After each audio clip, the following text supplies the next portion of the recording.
Donc nous allons à présent corriger l'exercice 9. Donc l'exercice 9 utilise les mêmes ressorts et les mêmes arguments que l'exercice 8 sur les symétries. Donc je vais reprendre mon ardoise et voir ce qu'il faut adapter. Donc exercice 9. Donc E est un espace euclidien. Donc je peux le munir d'une base B orthonormée. Et P est un endomorphisme de E. Donc on change la notation parce que P va avoir vocation d'être une projection. Et la matrice grand P représente l'endomorphisme petit p dans la base orthonormée B. Nous allons prouver la caractérisation suivante, donc sur la matrice qui représente l'endomorphisme dans une base orthonormée. Donc P, l'endomorphisme P, est une projection orthogonale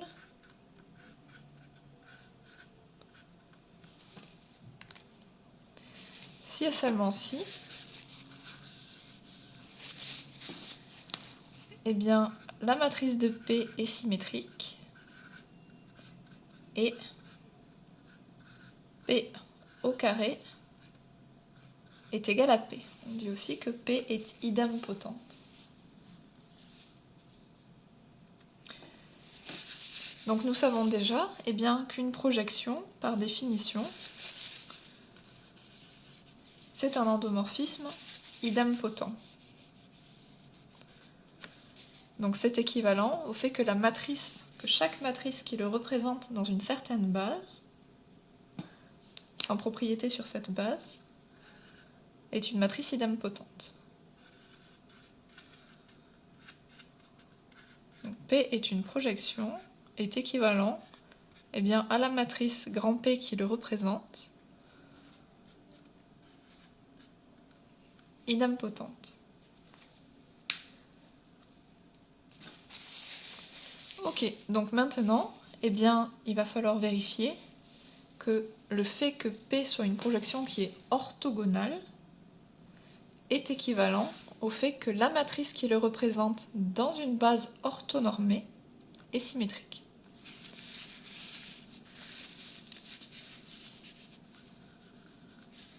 Donc supposons que l'endomorphisme P est une projection.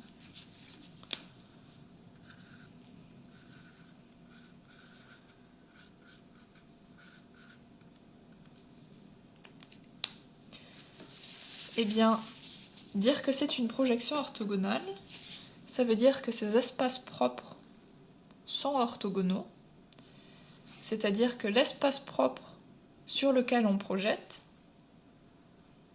ker de U moins identité, l'espace propre associé à la valeur propre 1, est orthogonal à l'espace propre parallèlement auquel on projette, qui est l'espace propre associé à la valeur propre 0.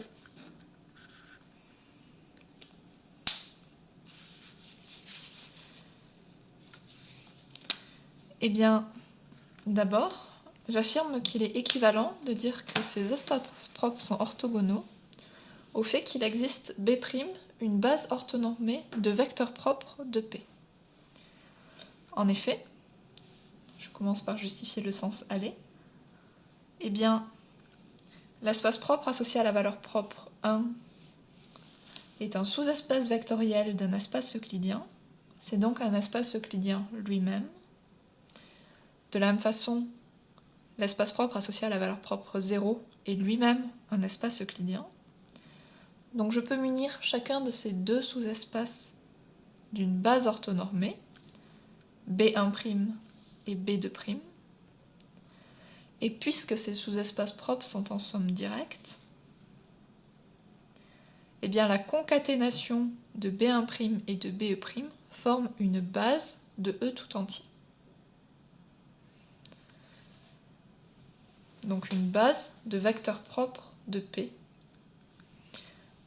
Donc il reste à vérifier que cette base elle est orthonormée. Elle est déjà normée puisque chacun des vecteurs est de norme 1. Et maintenant, il faut vérifier que les vecteurs sont 2 à 2 orthogonaux. eh bien, les vecteurs, si je prends deux vecteurs qui appartiennent au premier sous-espace, eh bien, ils sont 2 à 2 orthogonaux. Deux vecteurs du second sous-espace sont également orthogonaux, puisque j'avais dans le premier sous-espace et dans le deuxième sous-espace des bases orthonormales. Donc il n'y a plus qu'à vérifier qu'un vecteur du premier espace, quelconque, est orthogonal à un vecteur quelconque du deuxième sous-espace. Ben ça c'est vrai, puisque ces deux espaces sont orthogonaux. C'est-à-dire que tous les vecteurs du premier espace sont orthogonaux à tous les vecteurs du deuxième espace.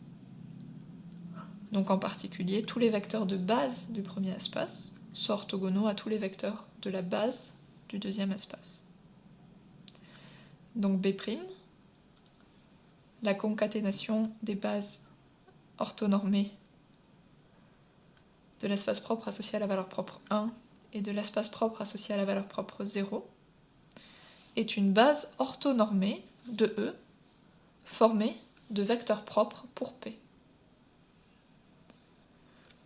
Réciproquement, s'il existe une base orthonormée de vecteurs propres pour P,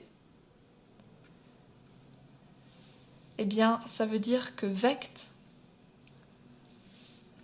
de ces vecteurs de base associés à la valeur propre 0 est orthogonal à vect des vecteurs de base associés à la valeur propre 1.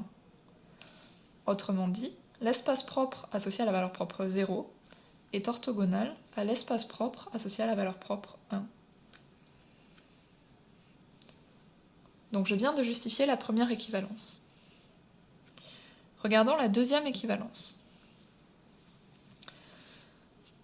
Donc d'abord, le sens direct du haut vers le bas.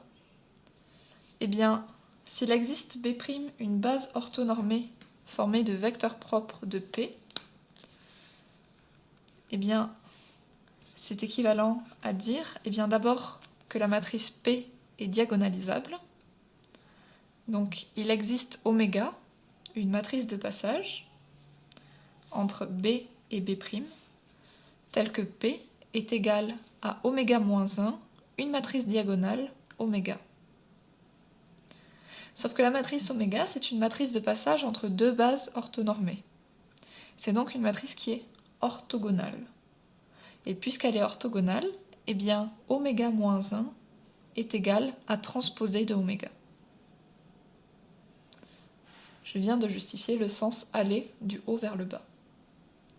Le sens réciproque, du bas vers le haut, donne, eh bien, si P est diagonalisable en base orthonormée,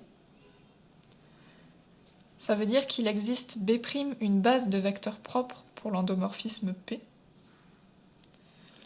Mais cette base de vecteurs propres, étant donné que la matrice de passage entre B, une base orthonormée, et cette base de vecteurs propres est orthogonale, ça veut dire exactement que B' est orthonormée. Donc il existe une base de vecteurs propres de P qui est orthonormée. Je viens de justifier le passage de la deuxième équivalence du bas vers le haut.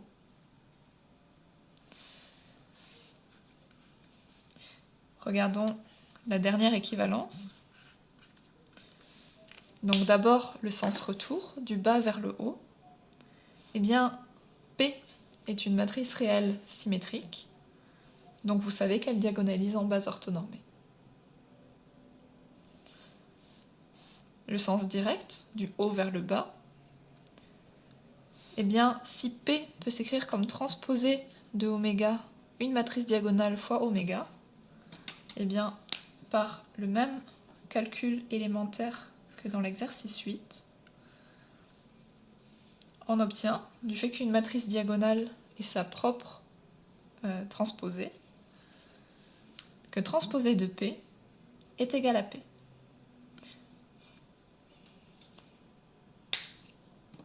Donc je viens de justifier chacune des équivalences.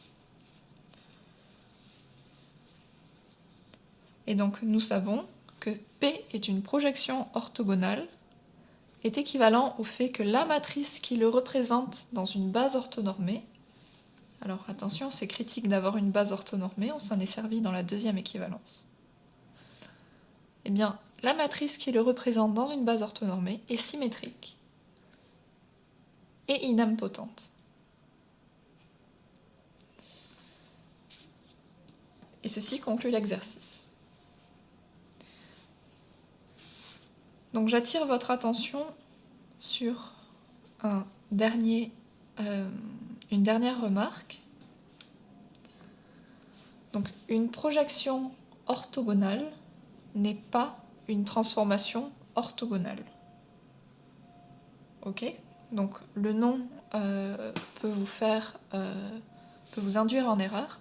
Projection orthogonale, le mot orthogonale se réfère à l'orthogonalité des espaces propres, c'est-à-dire l'orthogonalité de l'espace sur lequel on projette par rapport à l'espace parallèlement auquel on projette. Une projection ne peut pas être en général une application orthogonale, parce qu'une application orthogonale, par définition, c'est une application qui préserve la norme. Or, une projection, ça n'a aucune chance de préserver la norme. Les transformations orthogonales sont tout le temps inversibles. Une projection, c'est pas inversible dans le cas général. Ce n'est inversible que si c'est la projection triviale, c'est-à-dire identité. Pas intéressante en général.